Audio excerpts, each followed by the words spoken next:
What's up, everybody? Welcome back to Team Fish Knuckles YouTube channel. Today, first off, we'll let people know that this past weekend there was a double League Cup in the Tennessee area in Nashville.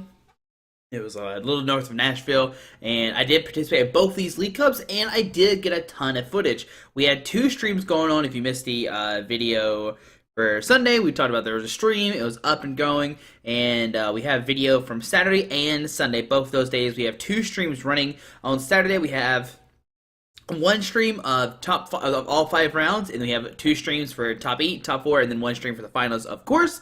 And then next day, we have 2 streams for all 6 rounds, and then we cut to a top 8, which has 2 streams, and the top 4 and only has 1, and then the finals only has 1 as well. But there's going to be so much footage coming out, and starting this Saturday, we're actually going to be put out those videos, try to put at least 3 out a day, and that should help us at least have like 8 days full of just League Cups straight away forever. And by then, if I did the math correctly in my head, which I could have easily messed it up, it'll end on next Sunday. So starting this Saturday to next Sunday, there'll be just a ton of videos of League Cups, all standard events, but a lot of good footage, a lot of good games, and you can see some of the best players in Tennessee play, which is fantastic. Some people from Kentucky came out. I think Alabama people came out as well. And maybe Georgia. I don't know where everybody's from. But that is going to be a lot of fun, and I can't wait to show these videos off. Also, the videos are going to be 2 times speed, so that way I can help try to commentate them all. Have enough time in the day to commentate them and show them off as well. So if you're not a fan of 2 times speed, all you have to do is in YouTube there's a thing you can click to make it slow down or speed up. If you always want to watch faster videos, you can do that as well. And if you don't like my commentary, well, you can always just mute the video and speed it up or slow it down for your preference. But there's going to be a lot of footage coming out. We see a lot of, there's not a ton of Decidueye, but there's some Decidueye. There's some Darkrai, a lot of Mewtwo. Mewtwo was the big deck over this past weekend. We got some interesting decks. There's some Eradicate. I had a Eradicate deck do fairly well. There's a Lycanroc in there, which is pretty cool. There's some cool Umbreon decks that make it, like Umbreon Evolutions. There's a lot of good stuff in these videos, and I'm excited to show it off. But today, we're going to talk about my double League Cup and how I did, and talk even more about Decidueye Vileplume. I know I just keep beating it in, saying how much I love this deck, but it's no surprise I did play the exact 60 list that John Kettler used at Anaheim regionals like forever ago, and I just kept it same thing, 4-for-4 Decidueye, 2-2 Vileplume, 1 Tauros, Lugia, Shaman. Everything is exactly the same, and we're gonna go over this all of our matchups. So like I said earlier, and day 1 there was 5 rounds. Then we cut to a top 8, top 4 in the finals. So round 1 we play against Mega Rayquaza. This is the only match I'm not like 100% familiar on. If we went to game 2 or game 3, I feel like both games I end up Lysing or Hoopa, get us stuck in the X spot, and eventually went out from there. Oh, I know game 1 I Lysing or Dragonite, and the Dragonite started using Hyper Beam to try to knock out Pokemon, which is a really cool strategy. It does 130, you discard energy off your opponent's active Pokemon, which is actually pretty decent. It does require a DC and a Grass Energy, whatever, but he started Hyper Beaming, but still, it was just not enough. Like, I got a Vileplume ASAP. I actually don't think I got up to, like, turn 2, but just being able to Lysing or get stuck in the Axe spot with Vileplume out, shutting down items is really good, and then you start using Feather Arrow, knock out his only attackers, and we're good to go. Next round is going to be against James Arnold, playing Speed Darkrai, I'm pretty sure. I don't recall any, hold on 1 second, guys. I'm going to see if I have it. Yeah, playing just straight Darkrai, no Giratina, no Salamence or anything like that. Both these games are recorded, so you'll see these on Saturday. I'm not going to go too much in detail, but we do... it does go away a lot. It's a good matchup for us. 100% it's a good matchup. Darkrai is a great matchup for us. It doesn't matter how... I mean, I guess if you get like 5 energies turn 1, then maybe you have some trouble, but you're just 2-shotting them. They can't use Max Elixirs, they can't use Fighting Fear Belts, all that kind of good stuff. Yeah, it was a very good matchup. It was a very good matchup for us, and it was a very good day. We ran really hot. Our opponents unfortunately did not. We got Valpum out, and it just didn't go the way. Next up is round number 3, playing against Noah, and he is playing a Mega Gardevoir deck, and he's playing the Brilliant Era Gardevoir. He's played this all year. He's done fantastic with it. Made multiple cuts with it at regionals. Both these players are really good, so if I beat both these players, I feel like really confident about the Decidueye Valplume. I feel like I know how to play it. And so we get paired against Noah, and game 1, I lose. I'm like 100% sure I'll lose this one. Yeah, I think I'll lose that one. Game 2, I get a turn with Valplume, and he doesn't really get anything, and it's over really quickly. In game 3, we actually have a good game, if I recall. But I mean, Decidueye has 240 HP, so it's really hard to knock out. And you have the discarded Pokemon, and you need Spirit Links to evolve your your Gardevoirs, and he eventually knocked out his only Mega Gardevoir, and he doesn't really have a response. It just goes downhill from there, and he can't respond back, and we eventually win the game. I think I have like a Tauros, maybe the Axe Spot. Tauros becomes like the MVP. A lot of people don't like this card, but I promise, you can ask a lot of opponents. I just sit there with the Tauros and the Axe Spot a lot of times, and just Feather Arrow, and if they smack it, well, I'm going to rage you and knock you out. And a lot of this weekend, when people played Decidueye Valplume, I actually saw them like not use the Hollow Hunt GX, and instead use other GX or use Hollow Hunt at the wrong time. And I think that's a really key thing with playing this deck is like when do you Hollow Hunt is the big thing. I had multiple people ask me this, and it depends. Yeah, it's very situational. Some games I didn't even GX at all. I would just like be, saving it for whenever and just like win the game for GX. And that's a key thing to know about this deck. So no, I think we lose win if I remember correctly. I know the game I lose, he like hexes and then he hexes and then he hexes and he hexes. And I'm like, cool, I guess we lose. And I'm pretty sure that was game number 1. But we eventually win game number 2 and 3. And we are 3-0. And since this is 5 rounds, what we can do now is tie on purpose. People call it ID. If you don't know what that means, it means intentional draw. And you and your opponent ID, and then the next round I ID again, guarantee me at 302, which gets me cut because top 8 needed like, I forget how many points, but 11 was enough for sure. I can't remember the cutoff. I think like 311 made cut, so 10 points. So once I was at 3-0, you ID once, and I'm practically in. At that point, it doesn't matter if I get down paired to a lower seed, but I think both times I got paired up or I got paired to the right person. We just intentional draw, and we come in at the number 2 seed. Maybe number 3. I can't remember all of Cut. I don't have pictures of Cut, unfortunately. I don't know why I didn't do that. But in top 8, we're playing against another Darkrai deck, and I'm pretty sure we go like game 3.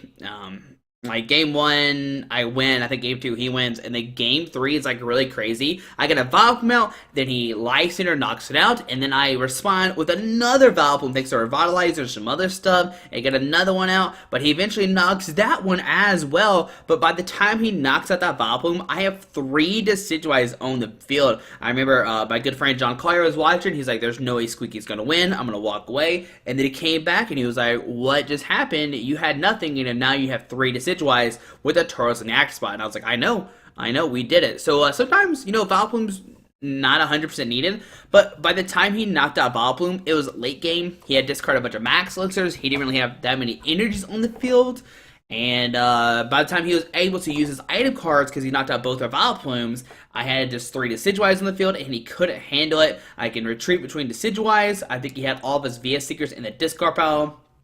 And we were able to swing out between different Decidueyes. And that's the good thing about Decidueye. He has 240 HP, so he's not getting knocked out ASAP. You can retreat between different ones. And, yeah, I mean, you just make it where he's like a tank, and you just switch, and he can't attack, and he doesn't knock you out. Then he swings again, and still doesn't knock you out. Then you retreat to a new one, and it's just very hard for opponent to deal with. And then in top 4, we play against a Memphis local, Vlad. You've seen with several vlogs. Him and 2 other people decided to come up to Memphis, to Nashville, which is great. I'm glad that the Memphis players are coming out and playing, and we both made top 8, or 2 of us did, so that's fantastic. And we sadly do play, and this game is recorded as well because I did record both top 4 games. I won't say too much about it, just know that I end up losing. He plays a Darkrai Dragons deck, so he's playing Salamence and Giratina, and it's a little shakier match because he plays double dragons, and even though we have a turn of Valpoem, he's able to essentially attach 2 darks a turn thanks to the double dragons attachment, which is really nice. So I end up losing the top 4. Vlad ends up beating me, and then in the finals he loses to Evan playing Mega Mewtwo Garbodor. Now, that's when the night comes, and I'm thinking about the deck, what do I switch? And the key thing I want to switch is Jirachi. Now, I did use Jirachi in some games, like against Mega Quaza. I discarded DCE against Mega Gardevoir. I had this really cool plan where I could start us for 20, and then Feather for 20, bring it to 40, then double Razor Leaf for a knockout, because that is enough for a knockout. If 8, 9, 10, 11, yeah, that's enough for a knockout. But that didn't work because Noah did play a. I remember he played a fairy drop to hit my Stardust damage and Feather, which is really annoying. But I mean, Jirachi was pretty much useless. I didn't really use it too much. It is good against like dragons, if you could discard the double dragons. But against Vlad, I never got it out. And it just didn't work out a lot. So I ended up cutting Jirachi because I noticed day 2 there's a lot of Mega Mewtwo Garbodor. It seemed like people were like, oh, this Zag did well, there's a reason why it's done well, and all line it was winning everything. People were putting Wobbuffets in their Mega Mewtwo Garbodors to help beat the Decidueye Valpum deck, and that's when we ended up cutting Jirachi, and we put in a Beedrill. Now I don't have any Beedrills online, but still Beedrill is a really, really good card. It has the attack Double Scrapper. You discard up to 2 Pokemon tool cards attached to your opponent's Pokemon. And there's some cool plays you could do with Beedrill. You can Light Center Garbodor, Double Scrapper, get rid of all the Flow Stones, and make it where you know your opponent's in a bad position because now they have a Garbodor stuck in the axe spot. They have to waste 3 energies to retreat it, and yeah, it's just kind of bad for opponent. But that's what we end up doing, and Beedrill pays off, like 100% it pays off. It's a really good attacker. Double Scrapper is really great, not only for Garbodor, but for other decks as well, like if you get rid of Fighting Fear Belts, Spirit Link if one gets down turn 1. There's a lot of cool things you could do with it, and I would definitely always include this over Jirachi now, unless Rayquaza sees a lot of play. Now, there's a ton of Rayquaza. I think you still would go the Jirachi route because Jirachi does help you shut down the deck, discard discard DCEs, and make it where they can't attack too often. Which it's a weird thing, but it's up to you to decide which one you play. I think Lugia is 100% needed. Air Ball, Deep Hurricane is really strong. Deep Hurricane does 150 plus a double Feather Arrow is like 170 or 190, which can hit some cool knockouts. I know some people cutting grass for like 3 grass, which I don't like that. I definitely like the 8. The thing John wanted was a Flowstone. Me and John both played the same list. Day 1, he played a Meowth over Jirachi, and the day 2, he plays the Beedrill. And proves both of us well. But let's go over day number 2. Round number 1, we are playing against Steven, if I remember correctly. Hold on, I have it in my notes. Let me see. Because I know he wanted me to give him a shout out. Let me make sure I did it right. And hold on, guys. Hold on, I did it. Oh, 1, 2, 3, 4, 5, 6. Yeah, I didn't write it down. I think it's Steven, if I remember correctly. Hold on, let me check Facebook. Hold on. For some reason, I don't have this in my notes. Well, I remember. Yeah, it's Steven. Okay, make sure. I was like 100% sure it was Steven. Or Stefan, whatever. I think it's Steven, though. If I say it wrong, oh my goodness, I apologize. But I think it's Steven. Maxlow. I know it's Maxlow for sure. Okay, but game 1, we get paired down, and he flips over Volcanion. I'm like, great, Volcanion. Now, Volcanions a very hard matchup. I mean, they hit for weakness. They, Volcanion X just destroys a Decidueye. Whatever. But you do have attackers. You have Lugia, and you have a Buffalo, or Tauros, whatever you call it. Buffalo. Tauros, which both of these help out Volcanion in a lot. But what can end up happening is game one he beats me like hands down. Game two we eventually licensed up his Hoopa, get it stuck in the axe spot, and just start spreading damage everywhere. Eventually win the game that way. I think I don't remember. I think he gets a down a floatstone on a Hoopa. I remember I used Beedrill one game. I think it was actually game number one, and it didn't even work out. But like I said earlier, Beedrill can discard tools, and so one thing you could do is license up anything and discard a flowstone and make it where they need energy to retreat. And I remember in game number two, he needs to hit an Olympia, and Olympia was on the bottom of his deck, so he actually decks out. He gets the Olympia, it's the last card in his deck, he Olympias, and decks out because he still can't take the game. Which it does happen, especially in this deck. You know, you kind of stall sometimes, and it does work out. And we went game number two and game number three. There's no time, but game number three was going to be an amazing game to see what would happen, because he gets a turn one crazy setup. I get a turn one like double Decidueye Vileplume. We're both like really set up, and I want to see who wins, but eventually time does get called really quick. I think I'll both with 6 prize cards, and we take a tie, which is fine with me. We tied Volcanion. We'll take that all day, any day for sure. Alright, so next up is going to be Darkrai. I don't have everybody's names written down. I didn't have Steve's name written down. But it is a Darkrai, I think it's Dragons, if I recall. I'm pretty sure it's Dark Dragons. I remember seeing the Salamence, and I want to say this game went 2-0, if I remember correctly. I remember this was probably the coolest Beedrill play I did during Swiss. I put out, I remember it was game number 2. I think it was game number 2. Don't get mad at me. I know this is how it ended the game though. He had a Darkrai EX with a Fighting Free Belt, so at 220 HP. I get enough 8 damage on it, and I used like double Feather Arrow to bring up to 180. Send in Beedrill and double Scrap for the knockout. If I didn't have Beedrill, I'm pretty sure he would have won the game, because I think he knocked out my only Decidueye with like the grass and a DC. There was no way I was attacking. But in my head, I already had the DC attached to Beedrill. There's nothing he could do, and he actually doesn't see this coming, and it's really funny because I do it, and I treat the Beedrill double Scrapper. He was like, "That is an amazing play," and I was like, "I know, dude." So Beedrill coming to clutch that game, helping us take down the Dark Dragons. I think it was a 2-0. If it's not, let me know down below in the comments, but I'm pretty sure that one was a 2-0.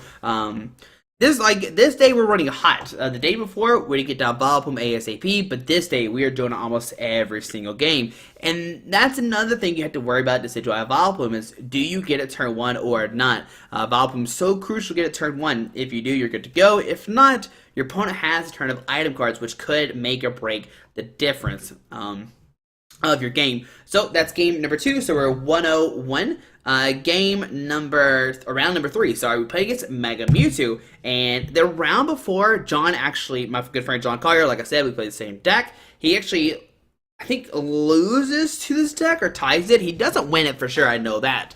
So I know I'm going to worry. I'm like, all right, Mega Mewtwo Garbodor, one of our hard matchups. But we have Beedrill. We can get rid of his Flowstones. Let's go. And game number 1, he gets down to Trubbish with a Flowstone, but my turn, I'm able to license up and knock it out with a Decidueye, and get a Vileplume out at the same time, and that means he can't Flowstone anymore. He can't get a Garbodor down, he can't shut down our Feather Arrows, our Irritating Pollen, and we win that game. Game number 2, I don't even recall him finding like a Garbodor. I think he gets down to Trubbish, but he never evolves a Garbodor, and by that point I have a Vileplume out, Decidueye out, we're doing knockouts of Mewtwo's, all this kind of good stuff. I think actually what happened game number 1 is it was Lugia versus Mewtwo. Like, I'm airballing and then Deep Hurricane for knockouts. He's Psychic Affinity for knockout of a Lugia. Then I get a Decidueye out and we start swinging that way. I'm pretty sure it was like a Lugia versus Mewtwo war at first. Lugia took the first knockout, then Mewtwo took the next knockout. And then Decidueye, and I think I eventually Tauros sat in the axe spot. Like I said, Tauros sits in the axe spot a bunch of times and say, hey, attack me if you want to, I dare you. And if you do, I'm going to raid you for a knockout for the most part. Or maybe Mad Bull. I don't think, like I said, I don't think I've ever Mad Bull at all. Like any of my games, I didn't Mad Bull. Alright, so we end up winning that 2-0. Both games are 2-0s. It was a kind of quick series.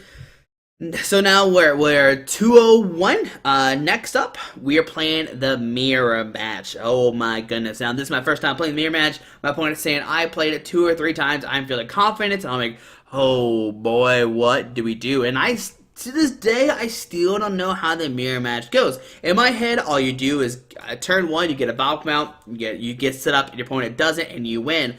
This happens game number one. Game number one, I get a Valk mount ASAP, and he can't do anything, and I win by turn two. Game number two is a little bit different. There's so many mathematical things that happen and make them match up X, Y, Z, and bad and good and all this kind of stuff. So I really don't recall what happens too much in game two or three. I know he eventually wins it. He wins game number two, but going to game number three, there's like 30 minutes left, so both games are very quick.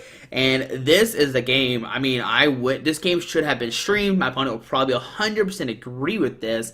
But game number three, it comes down a wire. Time's called. He's got 2 prize cards left. I have 1 prize card left. He goes, does his stuff. And he's got. So what happens? What eventually happens is sometime during the game 3, I get a Valk mount.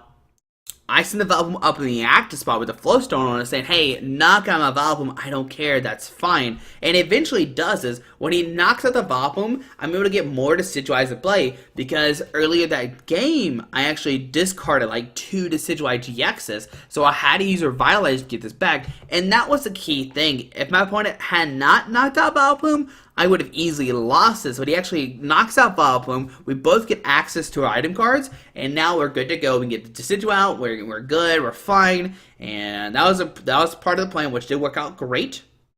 Later on, he has 4 Decidueye GXs. I am not kidding you, 4 Decidueye GXs. He's able to get 4 of them out, and he is doing 80 damage to the field, Rage Leaf, and he is doing a ton of damage. And we're on the clock, so like I said, he had 2 prize cards left. I had 1. And what happens is I have a Tauros in the axe spot. He doesn't swing into it, because if he does, I think I still had Mad Bull left, if I recall. I don't think I used my GX really in all of those games. I definitely wanted to save them for the Mad Bull. If that came up, I think I might have GX one game, but I don't think I did it that game if I remember correctly. Either way, if he hits me like a Rage, whatever, knockout Shamans, because if he hits me with Rage Leaf, Rage plus Rage plus the Rage Leaf damage is 110, which knocks out Shaman Axis. So we have a Decidueye on the bench with like a Grass Energy, or I think no, it's a DCE. I remember it was a DCE, and we double Trainer's Mail. On the second Trainer's Mail, we hit a Life Center, so a Life Center for Shaman. I Ultra Ball for Shaman. Shaman's set up for 4, and there's 7 cards left in my deck. And out of those 4, I had to hit a Grass. Yeah, I just had to hit a Grass Energy, and we hit it. We hit the Grass Energy. We knock out a Shaman on my turn 1 of time. If that did not happen, he would have been forced to. He would have won either way. I mean, he couldn't knock out anybody. I would have retreated to another Decidueye, the one that's not damaged. He couldn't really do anything, and it would have been time. But we hit the Grass Energy, we take a knockout, and we go 401. Because that's rest. Yeah, that's round 5, if I remember correctly. Because we beat, we tie, then win. Oh no, 301. Okay, so 301, and then next round, this game is also streamed. We're playing against James Arnold again, playing Darkrai. I'm gonna spoil a little bit. He is being really spicy. He plays an Olympia, he plays a Pokemon Center Lady, and he plays 3 Lysanders. What? And you'll have to see the games. They'll be up sometime later next week, like Thursday or Friday. A really good series. You can see how the Decidueye Vileplume versus Straight Darkrai does work out. And then we eventually win this. We go 401. And then on the last round, once again, we intentional ID, putting us at 402 and giving us the 3rd seed overall. It was a 5-1, 302, and a 302. And we unfortunately get paired against a Mewtwo Garbodor deck, which this game was recorded. It was crazy. We eventually lose. I mean, whatever. If you watch the stream and all, you know I lose. But it's crazy. It's probably some of the coolest games ever. You'll see, I mean, I am not mad. Like I am not mad at all. You'll see some crazy stuff happen in that game, and it just, I mean, the only like unfortunate thing is like game two. I discarded like 3 Decidueye GXs turn 1, and that eventually bites me. But if I don't do it, I can lose the game next turn if I remember correctly. Like I get a turn 1 Vileplume game 1, and my opponent still like squeaks out a win. It is a sane game. So look forward to that for sure, guys. And that is my Decidueye Vileplume report. I know it probably like just all over the place, for sure. But I think this deck is still really strong. I mean, even though Mewtwo is becoming a problem, Mewtwo players are playing a Wobbuffet, I think we still can play this deck in the future because there's so many different decks out there. Yeah, there's so many different things you can play against, and the field's wide open. You can miss the Mewtwo Garbodors. I mean, I beat one. It did play Wobbuffet as well. And the second game, the top 8 game, my opponent played 2 Wobbuffets. You'll see that for sure. And that's what that second one that did us in. But guys, hope you enjoyed this video. Hope you learned something new about the Decidueye Vileplume deck. Going forward, I'm probably still playing this. Like, even though the Intercontinentals is so far away, it's like gonna get better with Tapu Lele coming out, because now you can, get rid of Lugia. You have Tapu Lele, which has the same amount of HP, and it has a really cool ability. I mean, you don't have Deep Hurricane anymore, but still you have Aero Ball. I mean, I'm excited to see what happens when Tapu comes out. There's some new Decidueye Vileplume stuff being emerged right now. There's like Decidueye Vileplume with like Toolbox, which seems very interesting. Some people are playing Espeon, a de-evolved Pokemon, which seems really nice as well. And some people are playing Espeon Decidueye. I know for sure from now on, I'm probably playing Decidueye from now on. Over this past weekend, I realized that I'm really good at planning out like turns ahead of how to knock out with the math with feather arrows, and it made me like I've never had so much fun playing Pokemon in such a long time. Playing this deck, it's just because of Decidueye, not so much because of Vileplume. Just be able to like Feather Arrow and decide where the math goes or where the damage goes, and like be able to decide what knocks out when, and like all that kind of cool stuff made me so happy. It like made my brain work, like made my brain think a lot. Made my brain work. Made my brain think a lot, and that's why I love Decidueye. So I'm pretty sure from now on, I'll probably just stick with Decidueye for the rest of the year until the end of the year, and then we're pretty sure Forest of Giant Plants is going to get rotated out. Unfortunately, why is my camera being spectacles? Why is it doing that, guys? But we're pretty sure Forest of Giant Plants will rotate out with Ancient Origins. It's not confirmed. Anything has not been confirmed about rotation, but yeah, Forest of Giant Plants will probably get rotated out, and then we can't play Decidueye GX anymore. No. Alright, but still, I'm excited to see what this deck still holds for us and what is the future of Decidueye Vileplume. That is a big question. But guys, hope you enjoyed this video. Hope you learned something new about Decidueye Vileplume. If I have never sparked your interest, maybe today is the day that I did it. But guys, hope you enjoyed this video. Thanks for watching. Have a great Wednesday. And like I said, next week, starting this Saturday, we're going to have a ton of standard League Cup footage. Alrighty, bye. Alright guys, I just want to give a quick shout out to our 3 sponsors, 60 Cards, Yeti Gaming, and the Pokemon Company International. Links to everything will be down below in the description. Thanks for watching. Have a great day. Alrighty.